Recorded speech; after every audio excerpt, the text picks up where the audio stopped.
What's up, everybody? We are back kicking it stateside. Another Saturday, a little gloomy outside here in the Northeast. Um, Obviously, per usual, we got a lot to talk about today. And we have one of possibly the biggest transfer, um, maybe in the history of soccer. Would you say that? I would say it's going to be up there, yeah. If And this if if uh, if if this goes down, obviously, we thought that, this Messi thing, since it could be potentially the biggest transfer probably ever and the most money probably moved around, um, that would make it kind of the leading story. Obviously, if you haven't heard, Bryan is frozen again. He's losing it.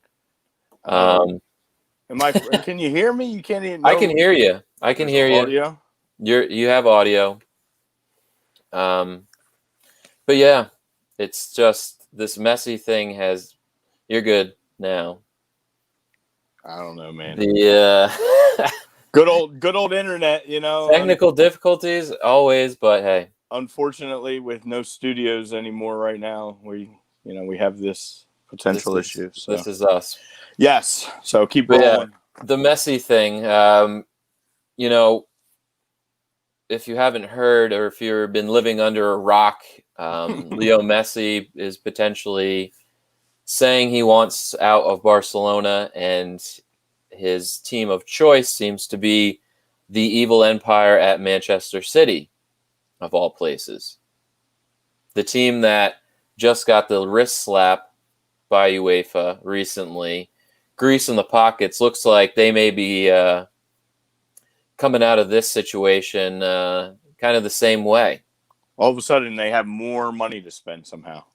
Yeah, somehow, a $300 million release clause for Messi is going to be somehow done, possibly. Yeah. Which I don't know how that works. We'll get into that a little bit as we get through our intros here. But yeah, that's kind of the main story we're going to ride with today. Also, it's big transfer silly season going on right now in the Prem and all over the world. Kind of see who's on the move. Chelsea making some big moves. The move that I didn't want happened. With Thiago Silva getting signed by Chelsea. Get into that as well, and some other rumors, obviously, that could potentially happen. I know the transfer window was extended a little bit because we have this weird schedule now. So I think it's October instead of September 1st. Yeah, it has an extension on it. So obviously these teams are starting to fire back up in some friendlies and some other competitions while this is going on. And there's some interesting moves, to say the least, coming down, or potential, and some that have happened. So yeah, I mean, we see a lot of moves being made, and we see it's silly season, as some people like to call it. You could see we could report I heard, the most random person, like Ronaldo coming to Arsenal. We could just throw that out in the internet, and people might believe it for the right price. What else? Oh, the Champions League final happened on last Sunday. Congrats to Bryan. Thanks. And Bayern, definitely the deserved win, and the better team won. Obviously, Bayern was probably the best team literally throughout the year, won every title that they could possibly win, with a goal scorer who won a title in every competition he was in. And I saw Lewandowski was asked yesterday who would he pick for Ballon d'Or. He said, me, obviously. Yeah, our team won all the trophies we could possibly win, and I scored all the goals and got the record literally in every league that we played in. Yeah. So why not me? Exactly. Well, they need to have the actual competition for him to win it, because at some point UEFA had decided this year that they were going to throw it out, because technically the Ballon d'Or is not handed out till all European competitions are over for the year. Well, they are now over, even though it took an extended period of time. So I think it's only right that you bring it back and you award it to Lev. Yeah, which I think I'm still going to award it to him, even though there wasn't like an official, actual trophy presentation this year. Yeah. Still should have been him. Oh, it's definitely. And there's And in still my the mind, it will opportunity be that. And they said there still is the opportunity that they can issue that award still. Which they better damn well do it, because he deserves it. Yeah. The year he finally gets above everybody, and they aren't going to give it out. So, Lord Walker, what's up, my friend? What's up, everybody checking in? Thank Andy. you guys for joining us. Tommy, what's up? What's going Daniel, on? thank you. What did he say? I totally disagree, but thank you for joining us. Inter Milan, Messi. Ooh, that's a hot take there, Daniel. Joey just said, is Bryan frozen? I don't know. Am I frozen again? I don't know. Bryan's been in and out. As long as you can. Some shit weather up here, and yeah, my booster's been dropping in and out all morning. So it's rough, but we're gonna make it through. Don't worry. We can hear him. As long as you can hear me, and you get get stuck with this ugly mug in one pose is probably not so flattering. But as long as you can hear what I have to say. No, we want to see that mug. Come on. Oh, Daniel said, yeah, he's not frozen. He's good. Nice. Daniel said that Messi bought an apartment in Italy.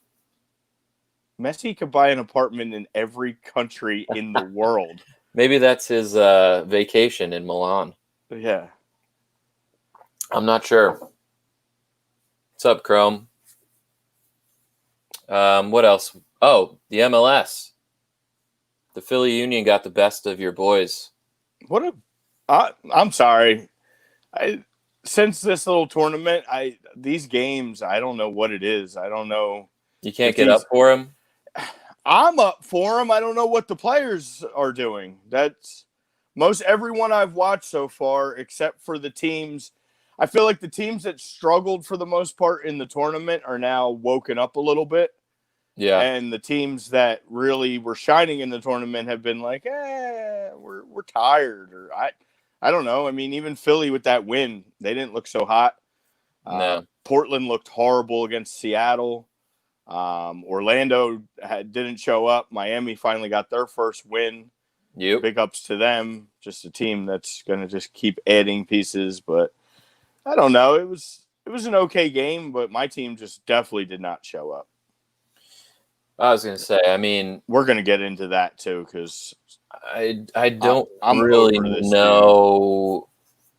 I just don't know if part of the bubble and the humidity and the toll it takes on you from having those many games in those many days, just because the Union looked terrible against New England. Thank God Andre Blake was Andre Blake. Yeah, really. And even against the Red Bull, I mean, it was a pretty lackluster game. Yeah, I mean, he didn't have many shots on goal to have to worry about, but the ones that he did, he handled pretty easily. So that's my team's just pathetic right now, and we can get into that a little bit later in the show if you want to dive back into that game. I figured that and the restart. Kind of get into that. I mean, yeah, we got some space to fill today, so it wasn't that crazy of a game to talk about, but. No, but it's just going to spark another Red Bull rant by me. So, I'm sure you have some things to say. I'm still wondering how Chris Armas is the coach. You and me both, brother. We're gonna save that before you go too deep on this here. Yeah, don't get me started now. But I'm sure all our, I just joined on Facebook the Empire supporter group.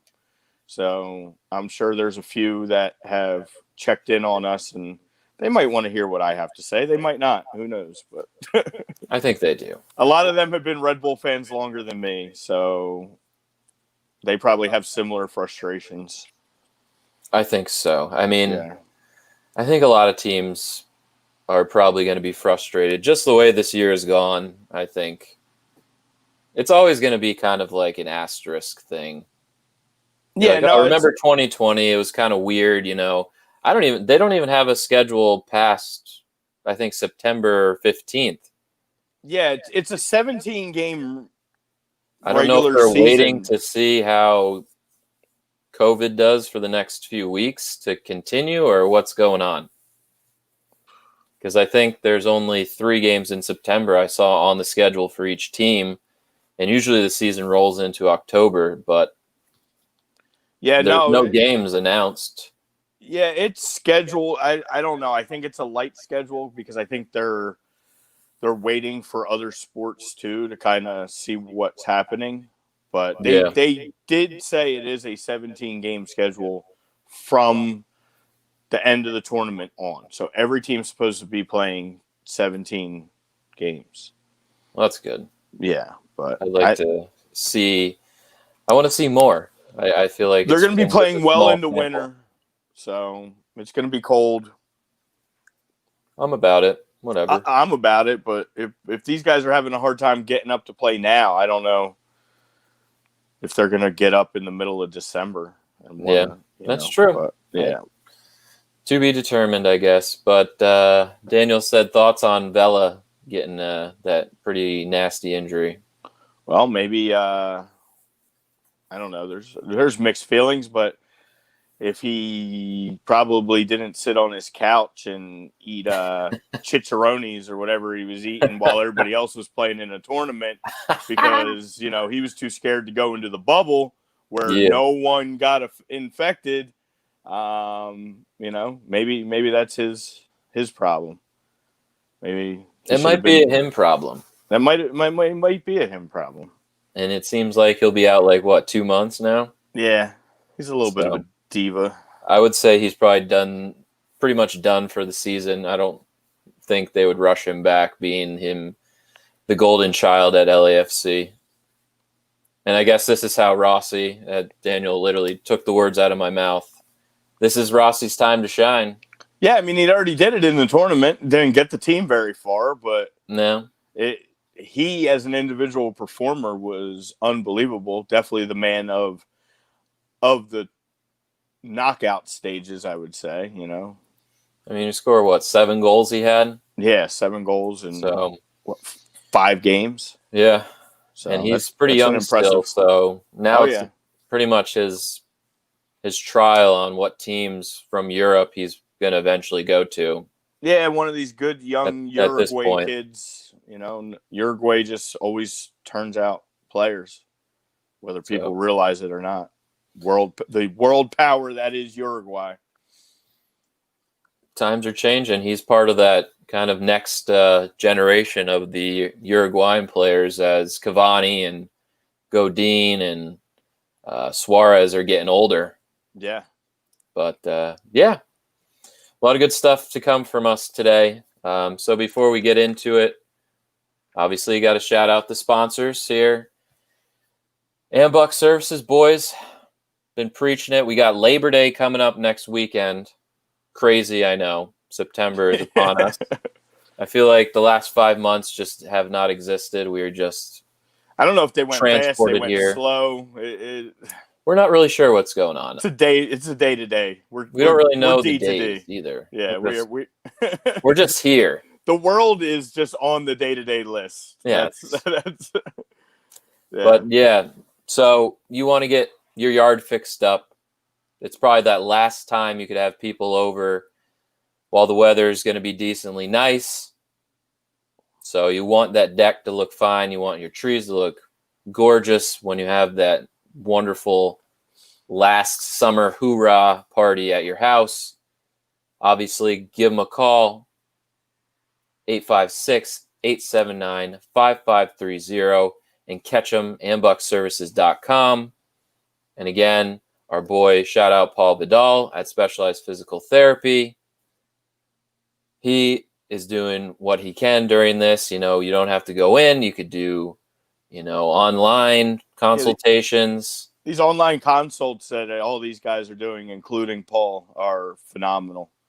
You can get a lot done, I think.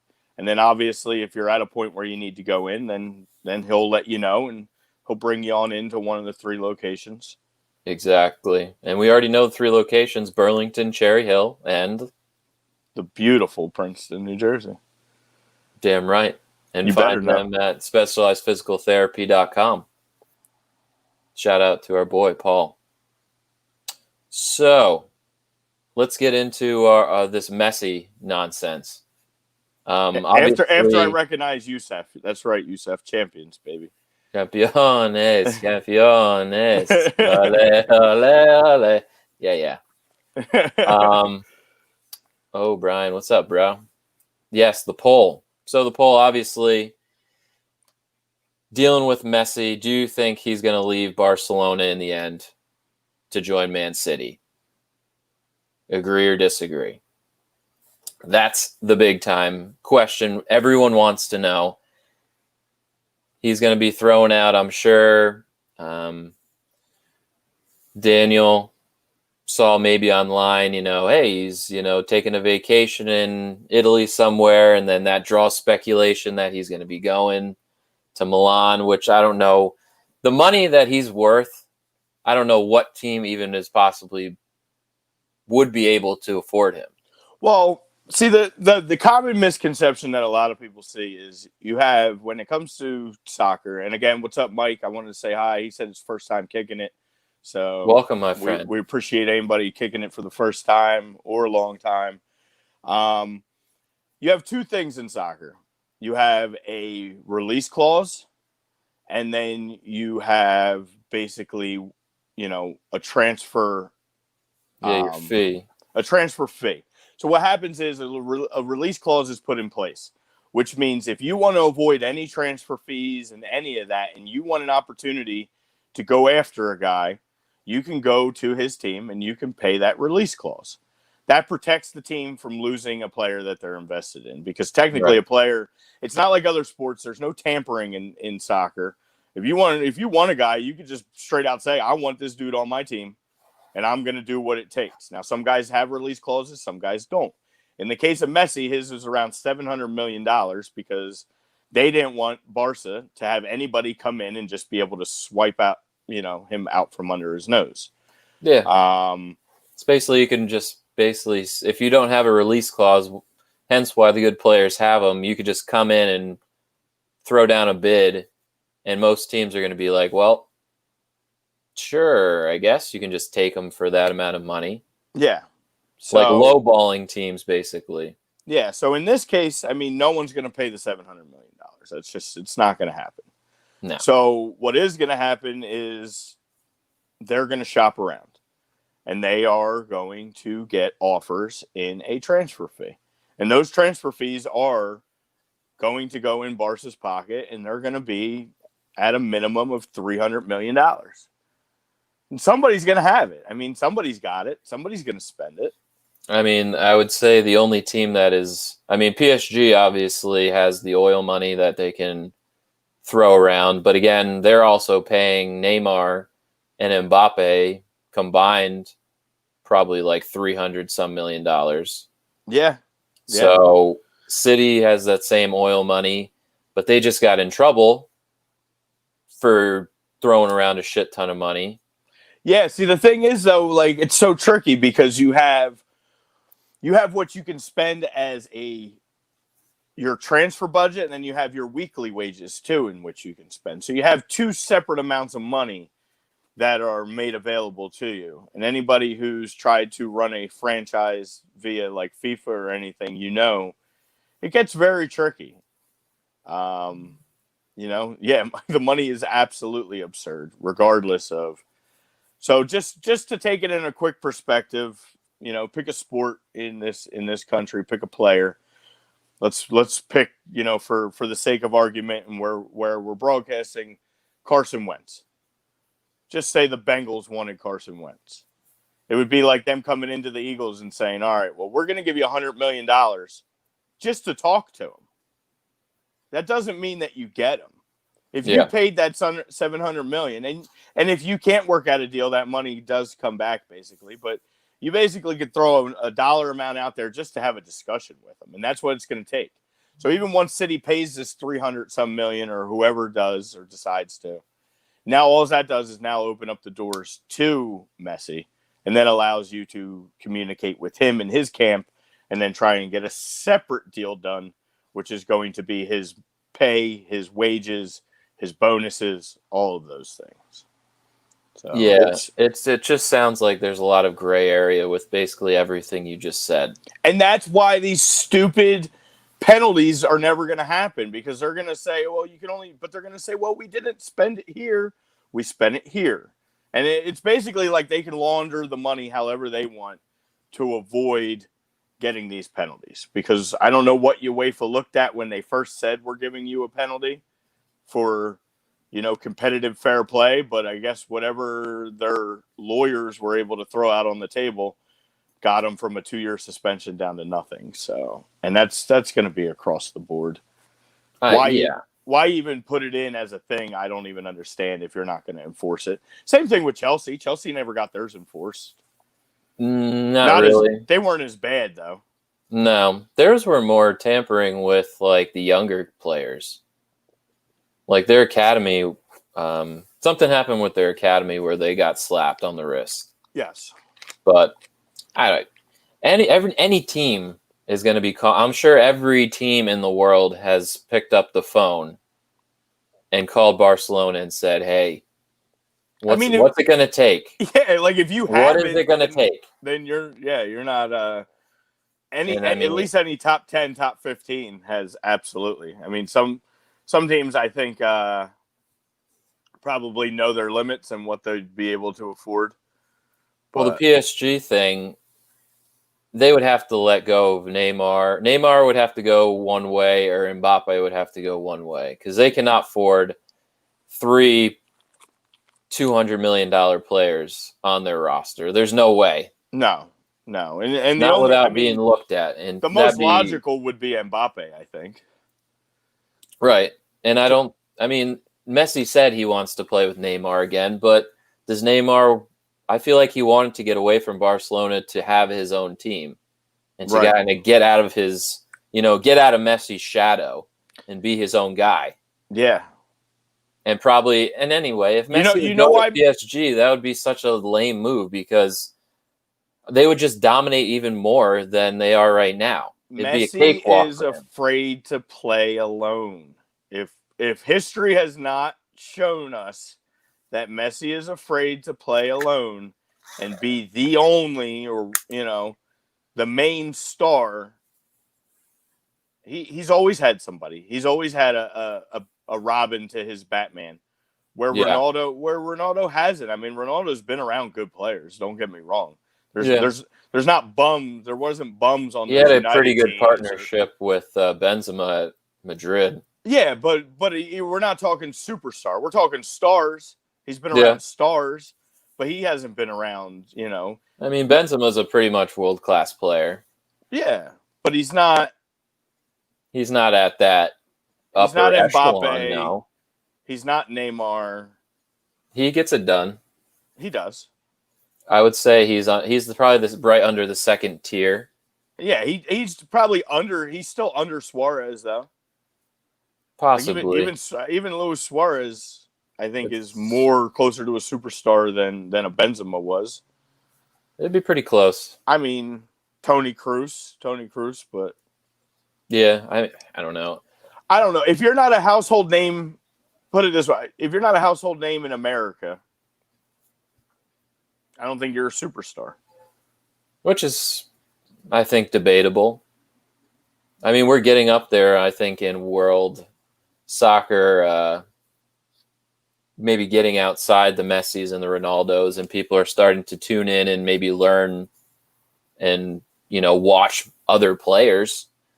But, I mean, to respond to what everybody's saying in the chat, going to Juventus would never happen, because Messi and Ronaldo would never want to play with each other, because they both are alphas and they want to be the main dog on their team. No. I'm gonna go out on a limb and say Messi would love to play with Ronaldo. I don't think Ronaldo would love to play with Messi.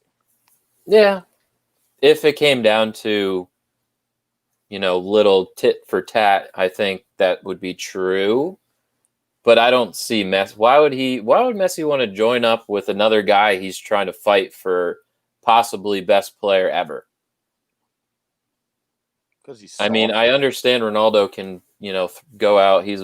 Can play the wing, and Messi's more of that center forward. Maybe they could coexist together, but it's like, why would you do that? Because then again, Dybala is probably sitting at Juve and be like, why can I not get away from this Messi guy? He's Right? cock blocking me on the Yeah. Argentinian national team, and he's going to come to Juve and cock block me again. Yeah. Fuck this guy. Yeah. Because Dybala can't see the field on the Argentinian team because that's Messi's position. Mm-hmm. And anytime they did try to put them on the field together, They don't work. It doesn't gel. Lord So it's like, Lord Walker's saying City thought PSG was most likely. I don't know. I said it from Jump Street, and we talked about this last week. He's not coming to the Prem. No, people can attest to. Screened out 3 times. That's great. Producer Ralphie coming strong with the what's the over under on my screen freezing for the day? Maybe like 8. 8. We're gonna go 8. If 8.5. If we're 3.5 hours into the show, 8's a solid number. 8.5 maybe. Yeah, I like that half. Throw that half out there. I'll take the under. I'll take the under. Mike's like, I counted 8 screen freezing.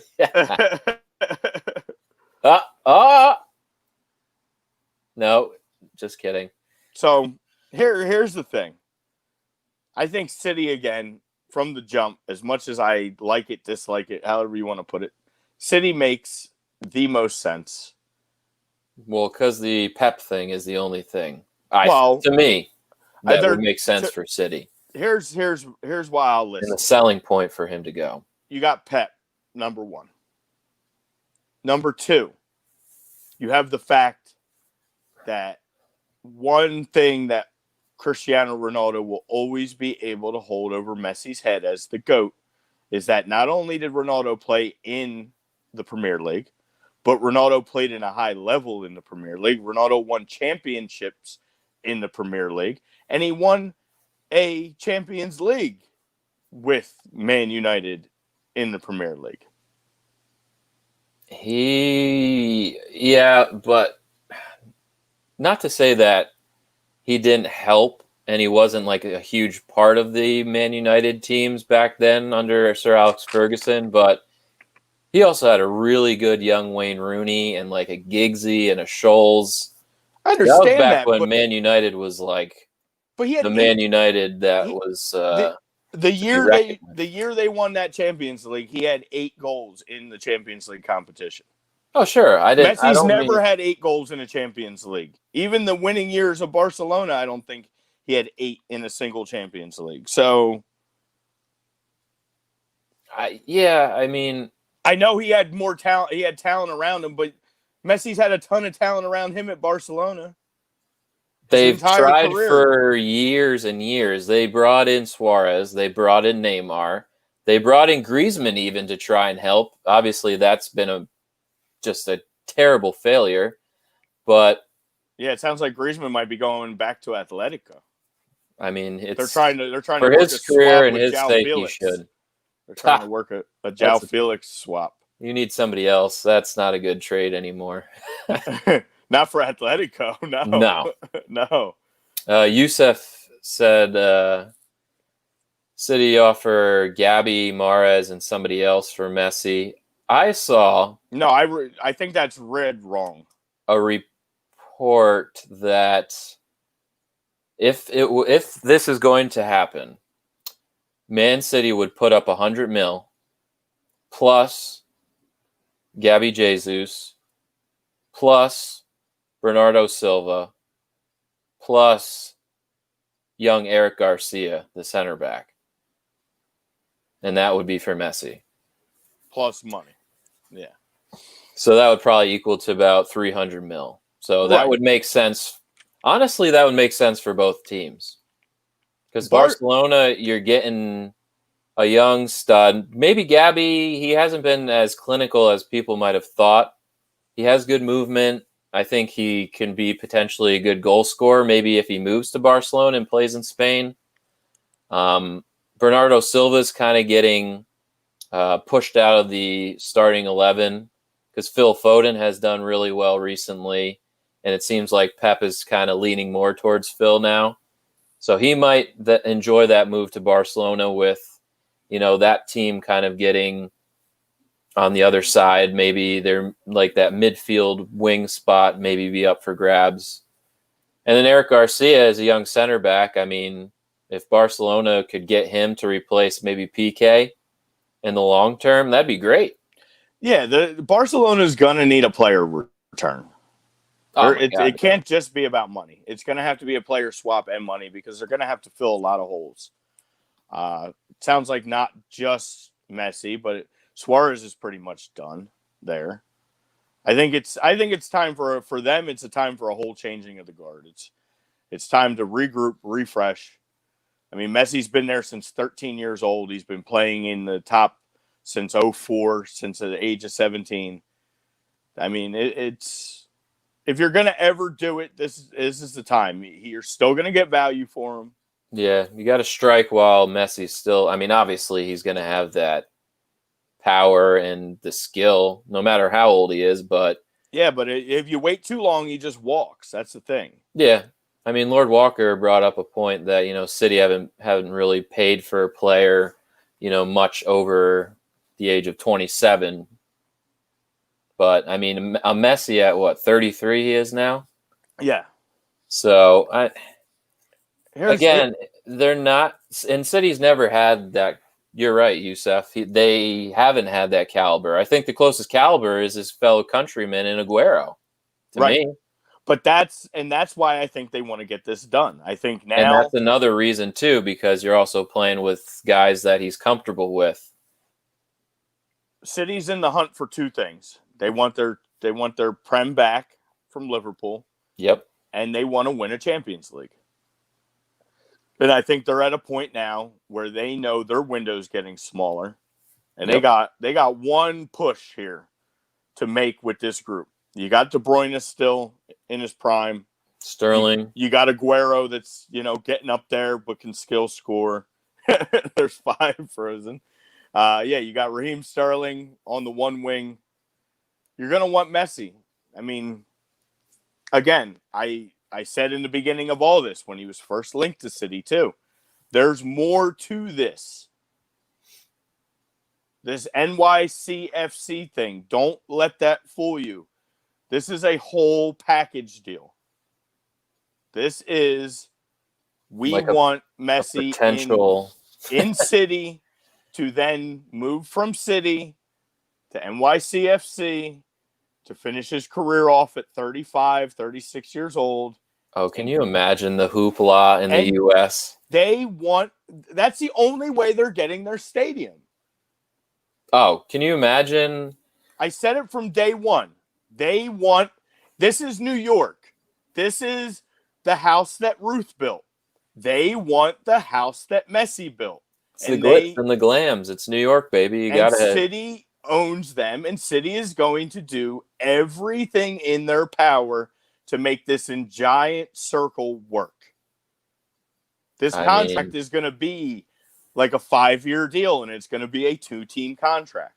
It is going to be City and NYCFC, barring any injuries or anything crazy like that. The buyout clause is going to be untouchable, so no one can pull them out from under their nose. I mean, can you imagine a 36-year-old Messi playing in the MLS in a new stadium like in Brooklyn or wherever the hell they're going to build this NYCFC field at some point? I could see it. If this move happens, it's going to happen. If he goes to City, it will happen. And he'll finish maybe 2 years in the MLS, retire at 38, and he'll be like, oh my God, this guy, he's the best ever, blah, blah, blah. But it's like, all right. And none of it's going to result in a title. No. None of it. Not at City, not at New York. None of it. The funny thing is about the MLS, one player doesn't really take you that far. I mean, we saw it maybe the closest with Ibrahimovic, but even that Galaxy team didn't do shit. No, once they get to the playoffs, they don't do anything. I mean, Rooney was already cashed out before DC's playoffs. He was already signed back at Derby. yeah. Well, he just didn't like America, so. Right. I mean, a lot of these guys, it works for the regular season. But yeah, the MLS is not a league where you can take one man. I don't care. Messi can play by himself on the field against 11. Yeah. It's just, it's not a one-man show league. And even if Messi can, he comes to NYCFC, I don't think it would matter. No. It'd be fun for a couple of years to see him play and just kill the MLS. And I'm sure they would do really well. But like we've seen with LAFC, look at all that money they got with all their part owners putting money into the team. And, the location and getting, Vela. Even Vela couldn't even take LAFC to the promised land. No. Early exits. So it would be interesting. If it happens and he does, if he wants to come to America, that's up to him. I feel like if the money's right, I suppose. And if they literally give him a statue outside of this stadium. Oh, they would do everything they can. They would name it Lionel Messi Field. Yeah. No, I told you they're gonna go Delta with that Park. They want that old additive, the house that I've wrote it. I'm gonna get this thing. I'm gonna get a patent on it or something. The house that Messi built. Yeah. Yep. That's all they want. It's that New York thing, bro. Or they're just gonna wait and pack the shit out of Yankee Stadium. And fit like 50,000 people or whatever Yankee Stadium. No, they're going to pack Red Bull Arena. That'd be pretty sweet. Yeah. That'd be dope. Speaking of, there was a lot of backlash that the Red Bull Arena folks allowed them to hang a whole bunch of light blue shit in for their home game. Oh, that's no good. Yeah. I don't like that. Lord Walker, Man City is not going to offer him. Don't be surprised if NYFC would offer him part ownership. They would literally probably suck his dick. Yeah, literally. That's in his clause. Hands and knees. Hands and knees. Because it would take a lot for him to come. I don't know. It's an interesting conversation to have. We got to wait until he even makes the damn move first. Right. He might just be like smoke screening us all. Again, we're talking about a guy that if comfort is not his number one thing, I don't know what is. Because and I know, and anybody who watches this sport knows, staying at one team your entire career, I'm talking from youth all the way up through, is not only unheard of, but it's kind of a cop-out. Yeah. I mean, this game is about movement. It's about trying other leagues. It's about trying to show that you're the best on many stages. And this is why I will always pick Cristiano Ronaldo over Messi for the GOAT, because he's done it on so many different levels, to where Messi, again, has been in his little comfort zone. He went there at 13. He made it up to the top team at 17. And he has been there playing with the top team now for 16 years in the same position. No desire to move, no desire to grow. He's a guy that we've seen quit on his national team, who's been underwhelming on the national stage. Not that Ronaldo, I did a side-by-side stat comparison. And Messi has gotten further in World Cups as a whole than Ronaldo has. Yeah. Messi has also had better teams As much as people want to debate that with me, I'll go down the rosters one day if you want. Messi has had better teams. Messi has also come up shorter on his end. Ronaldo has carried Portugal to as far as he could, to where Messi gets in these competitions and he goes quiet. I got the stats. I mean, even in these Copa Americas, where that's what Messi quit on his own team for. 2016, they lose to Chile, and Messi walks away and doesn't play with Argentina till the World Cup in 18. He didn't play in any of the qualifiers. He played one friendly and basically said, I don't know. The only thing that brought him back was because it was World Cup. Yeah, he was a little. That's the thing, though. The comfortability thing is, I think, the number one. When you're at a place, you're doing your thing for 20 years. I mean, I was at the friendly game that Barcelona played at the old Giants Stadium. I think Messi was maybe 18 or something like that. And he came on as a substitute. And this is before I really paid attention to like soccer big time. He comes on as a substitute. The whole arena, sold out Giants Stadium, just erupts. And me being like, oh, just a layman fan, I was like, what's going on? Who's coming on? And my brother's like, oh, yeah, Messi's coming on. I'm like, who's Messi?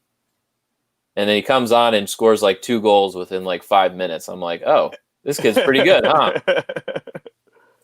To now where it's like, okay, well, yes, will he go down as the best? I don't know. Like you said, and Ronaldo, who just said that? Yeah, about that's what I'm. Yeah, the Ronaldo, not just soccer, but as a person. You've seen Ronaldo in the limelight. You know, he does a lot of good things. You know, he's meeting the kids. He did have something with an American woman that might have been a reason why maybe Americans have known about him or cared about him a little bit more because of the drama off the field. But other than that, he seems like a pretty stand-up guy, at least trying to, get out there. Messi just seems to be maybe a little more shy. I don't know. Yeah, I don't know, man. Ronaldo is definitely full of himself. Look at the guy. Yeah, well, he should be. He should be. He's a handsome man. He's a very and he wins everywhere he goes. Yeah. 3-time Premier League champion, 2-time La Liga champion, 2-time Serie A champion, 5-time Champions League champion. And here's the difference. He's got the pedigree, man. Messi's got 4 Champions Leagues. Ronaldo has 5. Not a big deal between the two, you know? Mm-hmm. But here's the thing. Every one that Ronaldo competed in, the worst he ever had was an 8-goal campaign. And that was his first one. Right. Messi's first one, he was just a kid. He barely played for Barca. I think he had, maybe a goal in the entire competition. Yeah, I mean, that was also when Barcelona, I think Henry might have been at some point. That was when he moved to Barcelona. Yeah, it was a young... And Samuel Eto'o was obviously ahead of him. But, no, I know what you're saying. Yeah, but you're talking about these United teams with Giggs and all these guys. There was other people to score the ball. There was a lot of talent around him. It didn't hold Ronaldo back from still being Ronaldo. Yeah. It was like Messi gets around other guys and then he can't perform. It's like if he's not it, then he brings you nothing. Right. Like look at these Argentina World Cups in 2006. He's 18 years old. He scores 1 goal in 3 games. In 2010 at 22 years old, he's the leader of this team. They play 5 games, no goals. 2014, finally, gets off the schneid. He's 26, gets the team to the finals where they lose. He shows up, but they only score 4 goals. He only scores 4 goals in the entire competition in 7 games. Mm-hmm. And then in 18, they play 4 games. He scores 1 goal because they played some good competition. His only goal came against Nigeria in the group stages. and they get knocked out by the eventual champions, France. Right. So, I mean, I don't know. I just see he doesn't when it comes to these big games, whether it's Champions League, whether it's World Cup, whether it's Copa Americas, he just gets small. Yeah. I just think it's more weight when you're carrying the team like Ronaldo has. Because Portugal, I mean, they had some good players along the way, but he was the man. And I mean, to answer Joey's question, I would definitely say he's the Tom Brady of soccer, just a winner. Oh, yeah. Obviously good looking guy, really takes care of his body, has smoke show wives. Like, yeah, that's pretty good comparison. Just the titles alone, I think, speak for themselves. Except Tom Brady was, a slow loser coming into the NFL. But that was more system. Yeah, Youssef Ronaldo,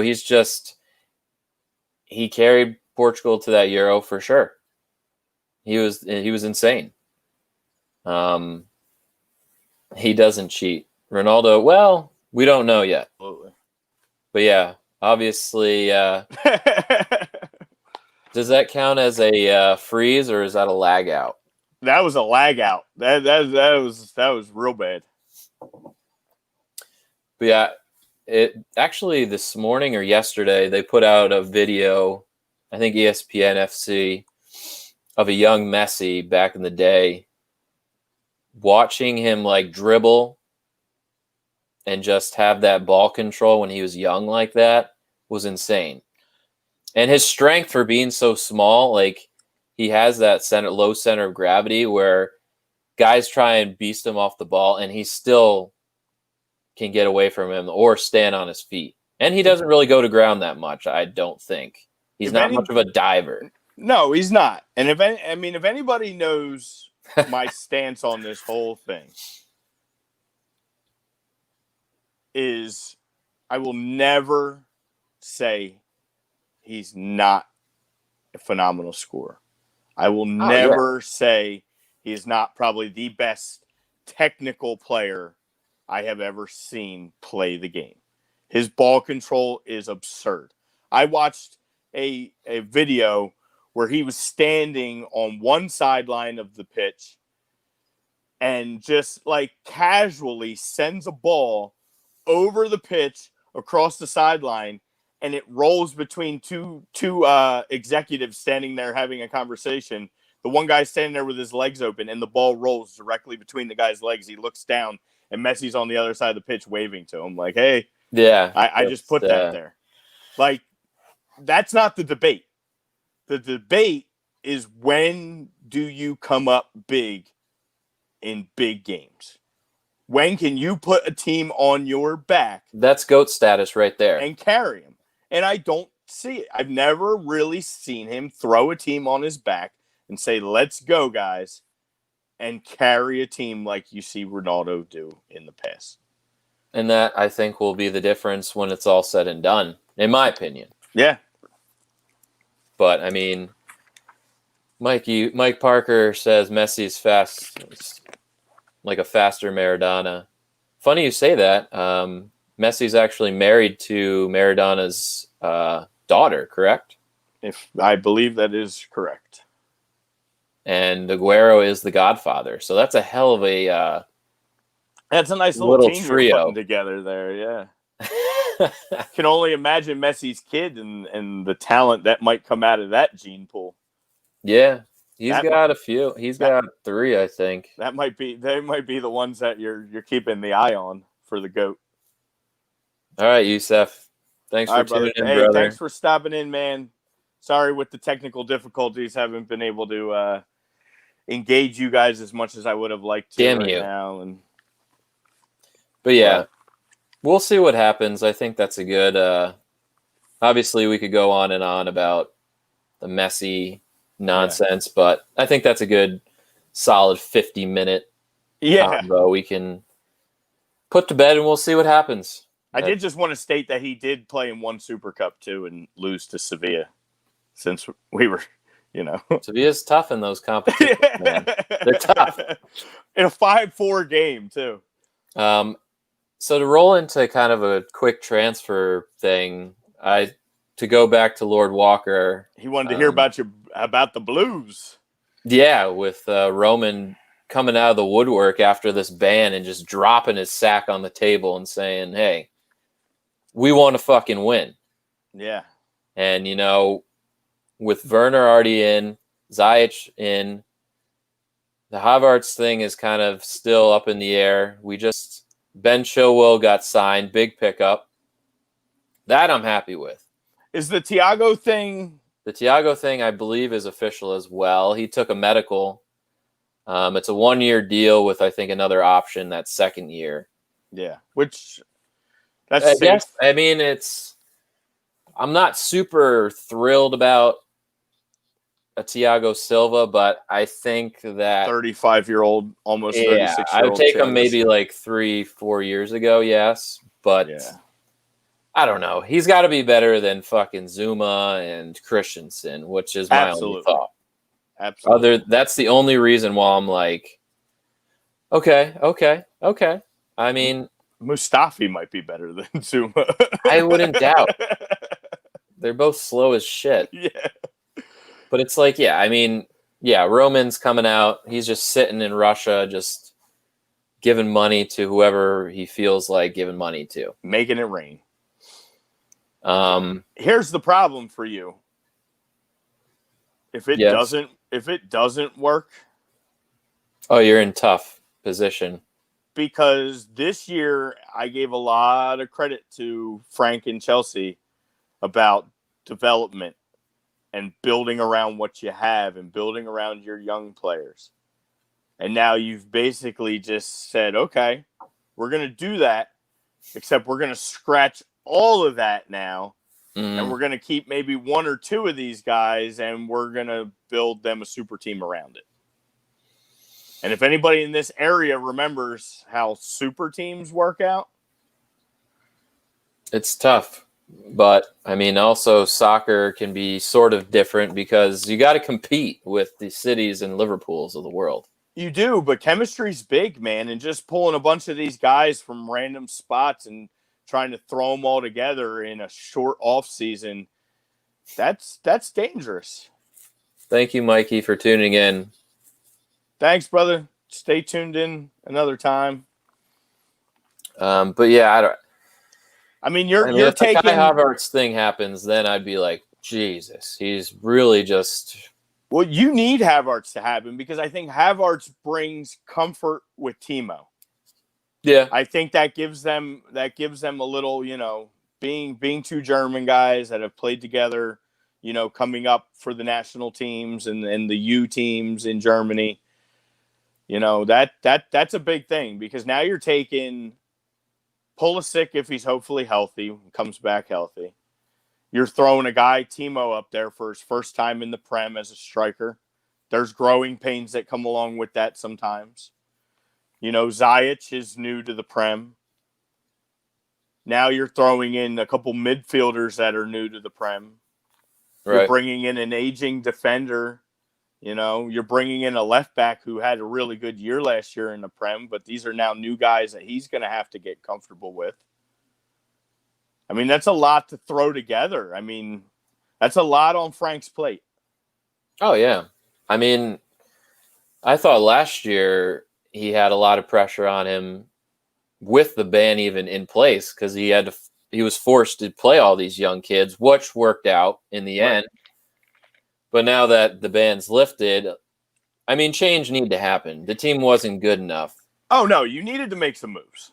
Especially defensively. I mean, they got this Malang Sarr kid from Nice on a free transfer who's going back out on loan, but hopefully it was a win-win because hopefully he can get, to the point where they hope he, will get to and being like that bigger, maybe better than Zuma, hopefully, because they kind of took a flyer on Zuma when he was a young center back out of France. So I don't know. The goalkeeper situation, I think, still needs to be addressed.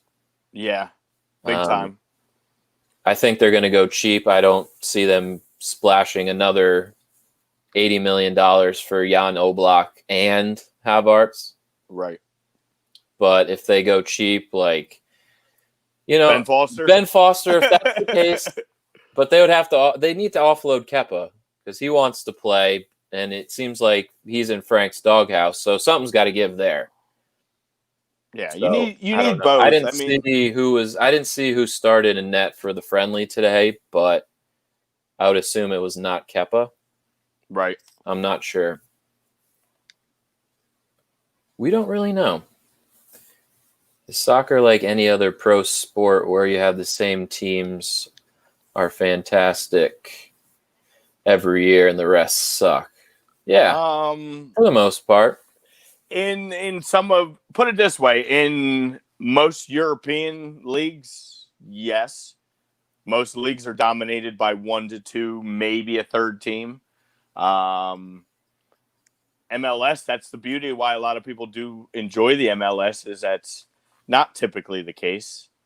I mean, there are some teams that have won more titles than others, but there's usually not one just completely running away with everything. So I think there's a little more parity in MLS as opposed to, obviously, the Bundesliga has been dominated by Bayern. League One in France has been dominated by PSG. Even La Liga has been dominated by either Barcelona or Madrid. Serie A has been dominated by Juve. I mean, money talks. Yeah. In these bigger European leagues. Like Lord Walker said, you're going to spend money. You got to spend money to win. Unless you're Liverpool and just have an insane academy and then maybe get the best center back in the world and have some pieces in place where, Jordan Henderson's of the world has his best season, and you take a flyer on Mo Salah coming back and does great. And then you buy Mane, who's killing it. And then you take a flyer on Firmino back in the day when he was a young kid scoring at Hoffenheim in the German league. And all these guys have panned out. Everything's put worked together out. The Henrys put together a good team. Yeah. I mean, it is what it is. There's never a guarantee any of these guys are going to work, Not really. Even the best of the best sometimes go places and it doesn't work out. So, but you got to gamble. You got to spend the money. It's just spending the money wisely sometimes is. Yeah, and like we said, you got to find maybe like a diamond in the rough and take a flyer on some of these guys to pan out. Yeah, I mean, even what Liverpool paid for Van Dijk. Yeah. They saved money there. From what it should have cost, or now what it looks like it should cost, or if somebody wants Van Dijk now, good luck. Double good luck easily. What that's going to cost you. So, yeah, it's just half the time it's luck. I mean, obviously there's stone cold killers out there, but sometimes you just got to get lucky. So we got the lineups. They are taking the field right now. Community Shield time. For Community Shield, we got a full Liverpool squad. Pretty much everybody's involved. Very interesting Arsenal lineup. I think Arteta's kind of trying to figure out what he's got. Yeah. You got a back three with David Luiz, Tierney, and I think I saw Holding. Robbie. But then they're running Bellerin and Ansley as like two wingers on the mids. So they're playing a lot of guys that can get up and down the field with some pace and play defense, which when you're playing a Liverpool team, there's no surprise. That is Rob Holding I see out there. And one of my all-time favorite Arsenal guys who was just out on loan and has been brought back and I think is going to make this team for Arteta. El Nahi is in the starting lineup. He's back, and he played in that friendly the other day and scored a goal in the 4th minute. I didn't even know he was on loan. I thought that was a permanent deal. No, he was out on loan to Besiktas. So he is back, and Arsenal is donning the beautiful new white jerseys for this year. Those were fresh, I got to admit. And I'm digging it. And Saka's in the lineup. They got Aubameyang playing on a wing with Eddie up at the top. I don't like that. I know. But you got to get Aubameyang on the pitch no matter what. And he moves throughout. They start him off on the wing, but he'll drift into the middle. And they'll almost run a 2-striker set probably in this thing. So we'll see what happens. It's always interesting to kick the season off here. Yeah. So if anybody doesn't know, again, like we talked about last week, this is a competition between your FA Cup winner and your previous year's Premier League winner.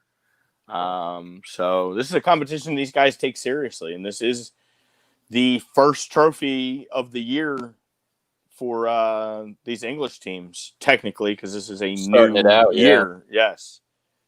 Oh, Lord Walker's calling you out, son. Oh, by the way, I understand you ducking the Arsenal. I didn't mean we weren't ducking anything. You want to put a wager? The game's just started. We can put a wager. Call it. I'll let you call it. Yeah, let's see it, Lord Walker. What you got? Yeah, you throw it out there. I'll most likely I'll accept it. Accept the wagering. Yeah. Maybe I'll buy like a cheap white Arsenal kit for that time I have to don the red colors after our wager. I'll just get like a Modic kit. You're gonna be that guy? Yeah.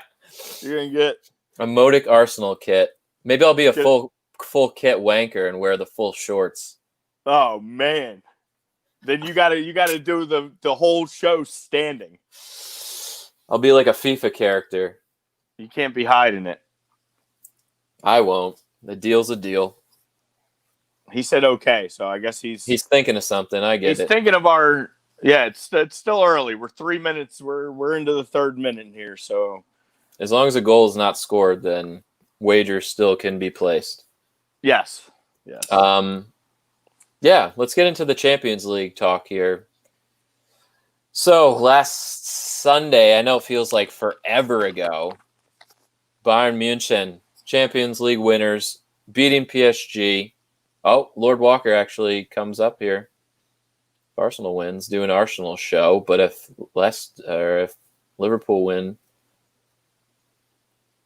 talk about Liverpool for a good.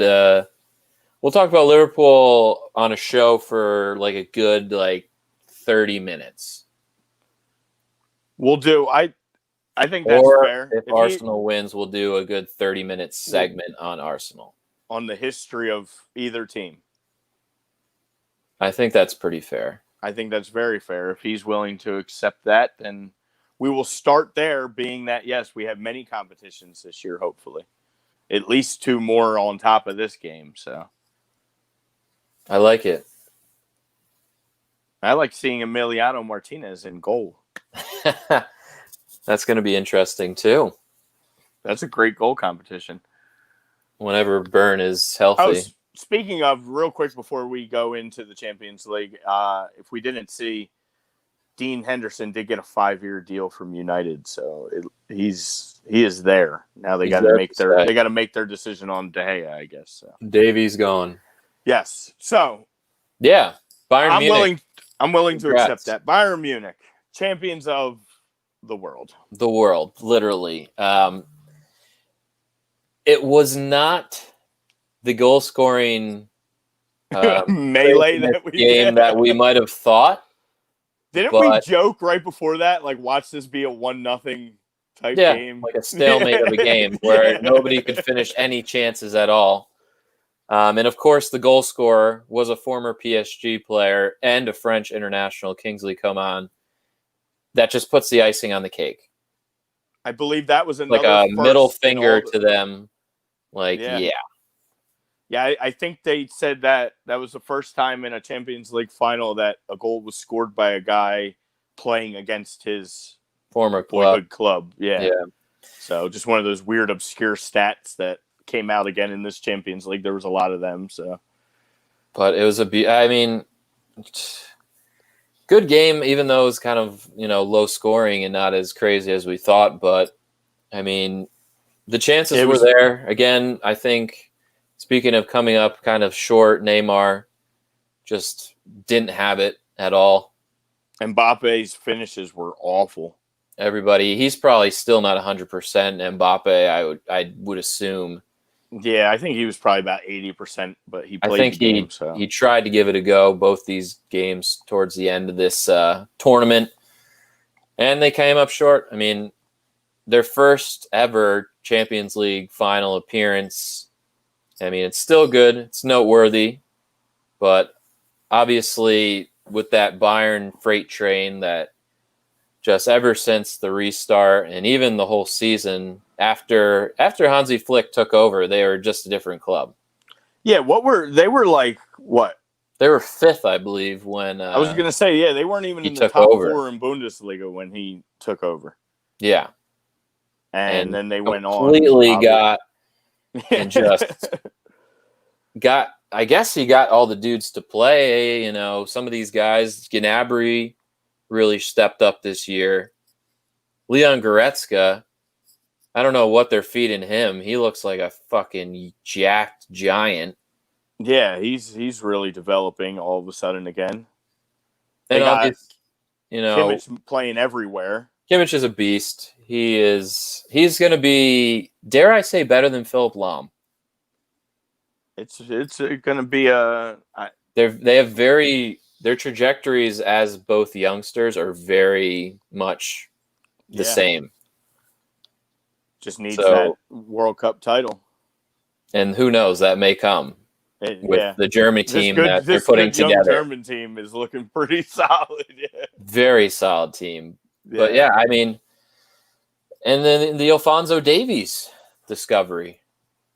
Yeah. Just an absolute beast. What a steal. For like nothing. Well, I mean, most people, when that move was first made, they're like, oh, well, that's it's an interesting move for him. We hope it doesn't impede his development because trying to find playing time in this Bayern team is going to be next to impossible. And all the guy did was, David Alaba goes down with a nick. The kid comes in and he's so good that they have to replace David Alaba to center back and find a way to get this kid on the pitch every single moment of every single game. And when you at 19 years old, when you, I guess, take David Alaba's spot at left back, that's pretty damn good. Because David Alaba is a stud. Yeah. And then you have to find a place. We've been saying this, you got to find a place to put him on the field because he's almost impossible to. You can't not have David Alaba on the field. No, not when healthy.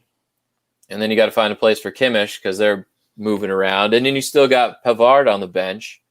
And they got Lucas Hernandez this past offseason too, just sitting on the bench. The French international. I think one thing a lot of people missed in that game too, or if you didn't, you saw it if you watched the game. But unfortunately, that was probably Boateng's last ever game with Bayern. Yeah, most likely. Give Bayern credit, man. When you're replacing your top center back 30 minutes into a Champions League final, and Nicolas Sula's no bum, but you plan to have your best guys in that game, and you had to burn a sub early in that game in order to do that, and still find a way to shut out a team like PSG. That's pretty impressive. Yeah, I think just collectively as a team, like I said, Hansi Flick, whatever he's been doing, getting them to play, getting the best out of some of these guys. You see Thomas Müller basically takes a sip out of the fountain of youth, and he has a fantastic season. Yeah. And this is with, Javi Martinez not really playing much this year. And you still got Tolisso on the bench. And Thiago, I thought, played pretty well in the final. Didn't do too much. He's not one that's a stat stuffer. He does kind of the little things that you don't really notice. But I thought as a team, and they deserved every bit. I hate to see Bayern do so well, but I mean, with that team, it's like, how can you really be that upset? Yeah. Because they just were a freight train that just could not be stopped. And Yeah, it probably won't stop with Leroy Sané coming in next season. So, yeah, I mean, they are getting a little older in some spots, but it looks like they're slowly starting to replace. Goalkeeper is going to be the big question, obviously, when Manuel Neuer goes, who's going to supplant him. But I'm sure there's a long list of German goalkeepers that would love that opportunity. yeah, I'm sure there's some young Possibly kid even in the Leno. I works. mean, Leno's got, another year left with Arsenal, and now it looks like if Martinez is playing the way he is, that could be a moving spot for him. I don't know if Ter Stegen leaves Probably not. Barca. Probably not, but I mean, wouldn't that be a kind of a good move for him if Barca starts to rebuild and Manuel decides to retire? Number one German goalie going back to Germany for Germany's number one team. I mean, that could be enticing. I mean, I Ter could see Stegen. Ter Stegen going to the Prem probably first. Possibly. I know German goalies aren't really a thing in the Prem per se. And No. history, I don't believe so either. Oh! I guess that's an Arsenal goal. Aubameyang, baby. You can't play on the wing. I was wrong. Play anywhere. He can play. Eating my words again. He can play anywhere. I'm just a hater. Just sign him. Just pay that man. He just scores goals. That's what he does. Man. Yeah, man. Live reaction. I haven't had a nice live reaction in quite some time. Hold on, let's watch. Wow. Just outside the 18. Takes a nice little touch. This kid, Nico Williams, man, he's not good. I know Liverpool has no problem finding these players, but he got the start at right back over Trent, and they made Aubameyang made him look absolutely foolish. You'll see the highlights. Oh boy. 1-0. Let's go. Wow. Lord Walker's in trouble. Lord Walker, let's go. All Arsenal show. Oh my God. No. Yeah, we're only in the 12th. We're only in the 12th minute. I'll calm it down. We got a lot of game to play. But oh my God, that was beautiful. My captain, our captain. Aubameyang just picking up where he left off. Yeah, man. Doing his thing, scoring goals. Damn it. That thing was beautiful. We'll definitely wear the apparel. I'll gladly wear the apparel. And if it has to be a Liverpool kid, I got a buddy right down the street who's a huge Liverpool fan, and he's got the dope gray kit. I like that one, so I'll borrow his. Nice. So that's worth a wear. Yeah, let's hope not. For your sake. Yeah, I mean, outside of this kid Nico starting, I mean, you got a full Liverpool squad here. This is a real game. I mean, don't get it twisted. We don't have a bunch of bums back here. Everybody want to win this game, so it's a nice friendly. An unfriendly friendly. Somewhat, yeah. Yeah. What's up, Greg? Oh yeah, we do have a second poll too that we could Did we discuss the second poll? Oh no, we didn't really dive into that one.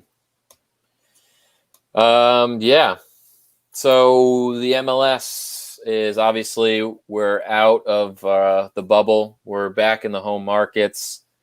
And obviously with this week, everything going on in the U.S. with the Jacob Blake shooting and the boycotting of games from the NBA to the WNBA to the MLS to the NHL. We saw a few games, I guess it was Wednesday, that got boycotted, the MLS. Yes. Yeah. So the poll up on YouTube, I believe, is were you okay and were you in favor of the MLS boycotting these games? Because I see a lot of backlash, and I know our captain here at A2D, Tommy, got some serious backlash for what he said.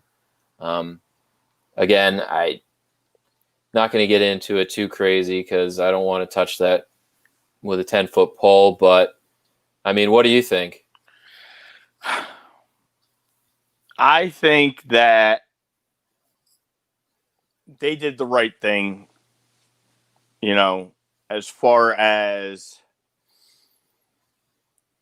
again, I know it's a touchy subject. So the fact that every other sport in this country did at least a 1 day, I feel like they almost had to, or they would have had some they had serious no, backlash. yeah, they had no. If hockey is taking a 1 day, then you got to take a 1 day, because some of our best players for the U.S. team are African Americans. Again, this isn't just a U.S. thing. This is a world thing. This is a worldwide issue that is being brought to light even more now because of the way, just the way the world is. Very heavy, obviously, in the U.S. with a lot of things going on. But this is beyond just a U.S. thing. This is a world thing. And you got a lot of world guys in this league too, not just, U.S. players. So I don't disagree with it. Again, like you said, the backlash that probably would have came, they're having a hard enough time still getting people to buy into this league, and to, the ratings probably weren't as high as they've been hoping when even they were the only ones playing. So I think, you got to kind of jump into line and follow suit. Oh man, that was almost a second one there. Yeah, I mean, I probably would say that I agree with it. Again, since we've started this show last summer, it was at a point where, every week there was some racism issue in the world and in the soccer world. And then now, recently we've seen, and obviously for a long time, we've seen, these situations happen, and now it's being more, people are actually doing something about it. And, once the NBA, which is, pretty much 90% black, you would say? Yeah, 80 to 90. I mean, once that is, they are taking a stand first, it's just the domino effect. And to bring up what Lord Walker said, also, Reggie Cannon from FC Dallas, when he spoke out about, some of the Dallas ones when they knelt for the national anthem, and the Dallas fans, the home fans, booed their own goddamn team, is just ridiculous. But it is how people are reacting to games being boycotted. And you saw it with, Tom getting, death threats, through messages saying, how could you say that, why are you upset that you think that they should still play the games? Because, sports have brought us together through a lot of shit throughout history. And, it is an escape for a lot of people. But obviously, you got to understand that people are going to stand up for what they believe in. And that's my biggest thing. Right. And the fact that it's being brought to light more and more now is a good thing. And I think a lot of people a lot of people would say, and I heard it, these guys don't have these problems. These guys are millionaires. They don't actually have these issues and all that. But you got to remember, these guys weren't always millionaires. Right. These guys were young black kids living in America before they had the money and the paychecks. And they dealt with a lot of this stuff. So to use their stage and their voice. And again, I might not have agreed if they boycotted the rest of the season. I think that would have been a little Right. much, because now you're taking away opportunities. You're taking opportunities away because now you're putting a bad mark on that game. And there might be that other young kid now who's dealing with that, and his escape would be to make it to that league and get the money and get out of that.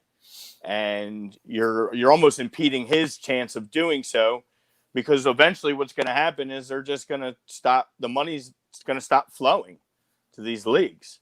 Yeah. And again, I don't want to get too deep into it. I just, they did what they did. Every league did their one day. Some was a different day. It was one game essentially. Every team somehow, some way. And now they're back up and running again. And yeah, the ultimate thing is there needs to be change. Period. Yeah. And here, worldwide, we're especially talking about the U.S., we're a goddamn country. We're supposed to be like one, and we're supposed to be together and unified. And this is the way, the NBA does it, and it's a trickle-down effect, and everyone's showing their support. And there's still some people out there that just don't understand, and is making a bigger divide than doesn't need to be at all. I came up with a quote on social media that some people have seemed to latch onto, is basically, no matter what the question, no matter what the answer, some will agree, some will disagree, some will like it, some will not. Unfortunately, we call ourselves the United States, but this country's never been united. From the birth of this country, we have not been united. And people, you want to argue with me all you want. World War II, we were united. Yeah, we were. A good portion of us. But it was also 1940. And you go ask, 95% of, black people who are still living today that were living in 1940, and tell me how united they felt. Yep. So this country, it's just typical of a lot, is that we're not united, and we need to be. And as a people, as a world, the world should be coming together at this point. We are so deep into all of this, and it's just there's always going to be one that doesn't agree, and there's always going to be one that does. And I guess for what we do, that's awesome, because that's what we're here for. A2D is designed to agree to disagree. Without it, we would never be able to have these conversations, because everybody can't agree on everything. But at some point, and you're right, it is. It's more than just racism. It's social injustice. It's everything. It's all been piled into one big pile, and everybody's just over it. And I get it. Yeah, I think, where I do agree with Tom is things like this. It's a welcome. Not that we want to distract, but it's a welcome thing. This talk about unity. Look at this Arsenal team. I'll tell you right now. I'm looking at a guy from Switzerland. I'm looking at a guy from Gabon. I'm looking at a guy from England. I'm looking at a guy from Brazil. I'm looking at a guy from France. And guess what they're doing? They're united, and they're on a field playing a game together and trying to win something. Mm-hmm. So is sports, a negative? Maybe not. Maybe that shows you, they should be playing. That's almost as united as you get. You're grabbing a whole bunch of guys from a whole different walks of life, and you're putting them in a spot where they can all be one, and they can all be buddies, and they can all have a common goal. A guy from Egypt. Again, they're not out there fighting. They're not out there going at each other.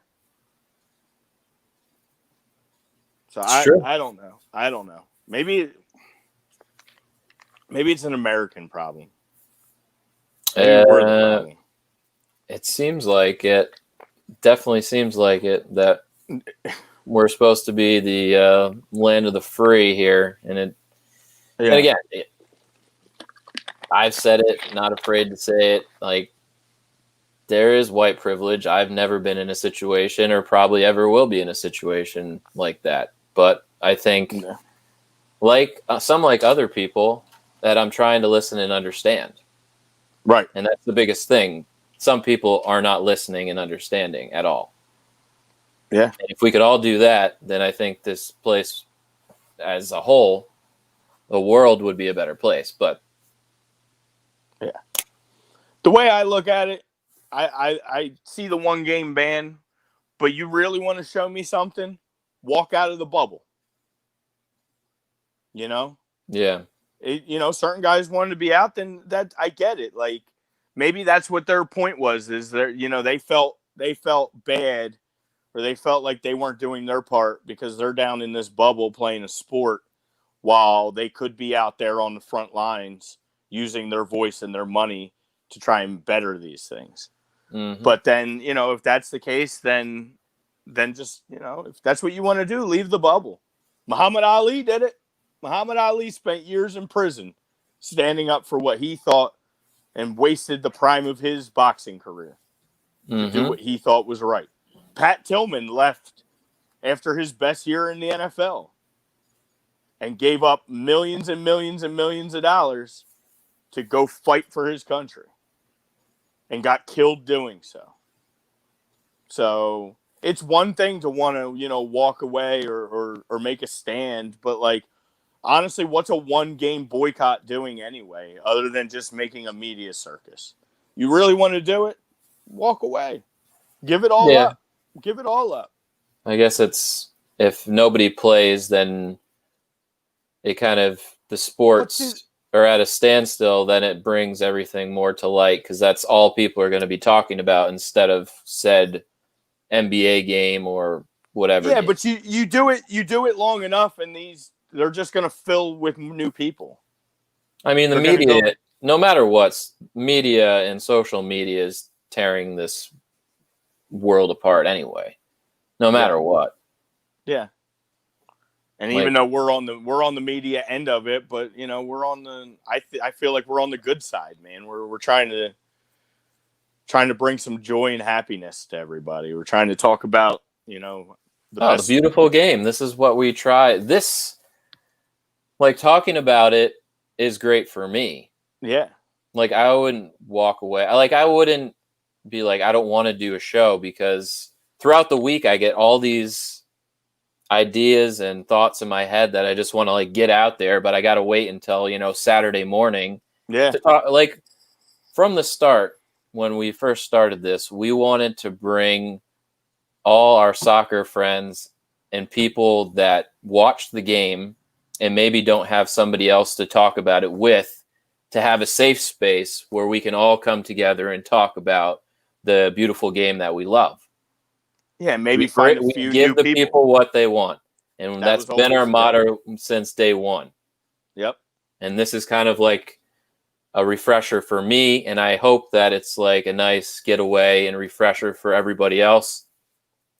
That's been watching, since the start, or, has, a new fan, or maybe, even we had a lot of chat about the Ronaldo Messi thing. Like, people are there. People are tuned in. It's just, we need the people to come out of the woodwork and come out and have a safe space that you feel you could talk about whatever. Yeah. And that's what we're here to do.